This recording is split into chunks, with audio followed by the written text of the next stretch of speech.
오늘 말씀은 고린도후서 1장 24절입니다. 우리가 너희 믿음을 주관하려는 것이 아니요 오직 너희 기쁨을 돕는 자가 되려 함이니 이는 너희가 믿음에 섰음이라. 아멘. 이 말씀을 좀 더 쉽게 번역된 새번역 성경으로 읽어보겠습니다. 우리는 여러분의 믿음을 지배하려는 것이 아닙니다. 우리는 여러분이 기쁨을 누리게 하려고 함께 일하는 일꾼일 따름입니다. 여러분은 이미 믿음에 튼튼히 서 있습니다. 아멘. 해외 출장을 다녀온 친척이 주방용 칼을 선물로 사온 적이 있습니다. 저는 잘 모르지만 주부들에게는 꽤 알려져 있다는 독일제 식칼 세트였습니다. 아내는 매우 좋은 것이라며 고마워했습니다. 튼튼하면서도 예리한 식칼 몇 자루가 아내의 손에 들려졌지만 저는 두렵지 않았습니다. 대신에 그 식칼들을 통해 만들어질 음식들을 상상해 보면서 기대가 되었습니다. 칼이 요리사의 손에 쥐어지면 맛있는 요리를 만들어내는 데 사용되고, 외과 의사의 손에 잡히면 수술을 통해 병을 치료하는 데 사용되기도 합니다. 하지만 누군가의 손에 들어가면 다른 사람을 위협하거나 심각한 상해를 입히는 데 쓰여지기도 합니다.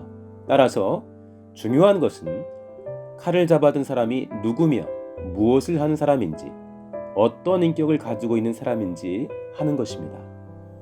제 아내는 성숙한 그리스도인이며 가족을 사랑하고 음식을 만드는 데도 솜씨가 있기에 저는 식칼 세트를 보면서 두려움 대신에 식탁에 오를 맛난 음식을 생각하며 평안할 수 있었습니다. 예비 직분자들을 대상으로 진행되는 교육 프로그램에서 리더의 인성이라는 주제로 강의를 요청받은 적이 있는데, 강의 교재에 나온 소제목 중 성령의 열매와 리더의 영향력이라는 소제목이 눈에 띄었습니다. 얼핏 제목만 봐도 리더에게는 인성이 중요한데, 특히 교회 리더의 경우 성령께 순종하는 삶을 통해 성령의 열매가 풍성해질 때 바람직한 방향으로 영향력이 더 커진다라는 내용을 담고 있을 것 같았습니다. 역시나 교재를 읽어보니 그랬습니다. 교회 안에는 다양한 직분과 그에 따르는 권한들이 있습니다.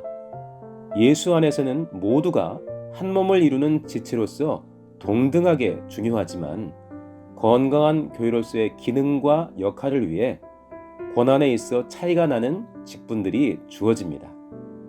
직분에 어울리는 전문적인 실력과 함께 성령의 충만함을 유지하면서 예수 그리스도의 마음을 넉넉하게 소유하고 있는 직분자라면 맡겨주신 권한을 하나님의 뜻대로 잘 사용하겠지만, 혹 그러지 못한 경우는 여러 사람에게 어려움을 줄 수도 있습니다.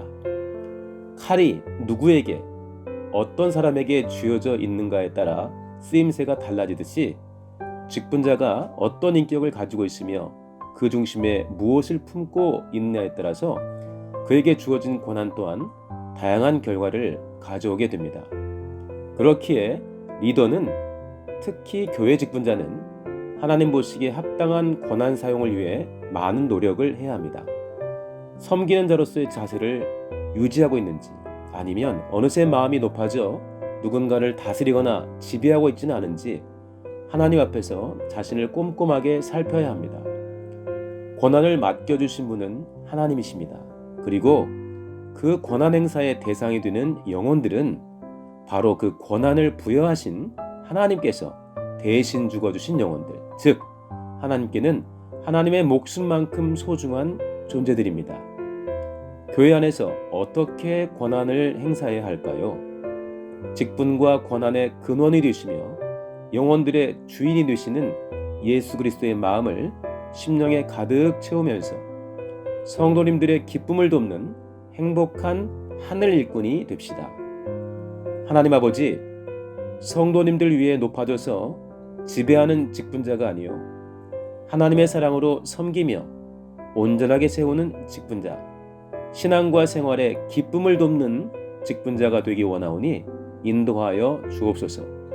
예수 이름으로 기도합니다. 아멘.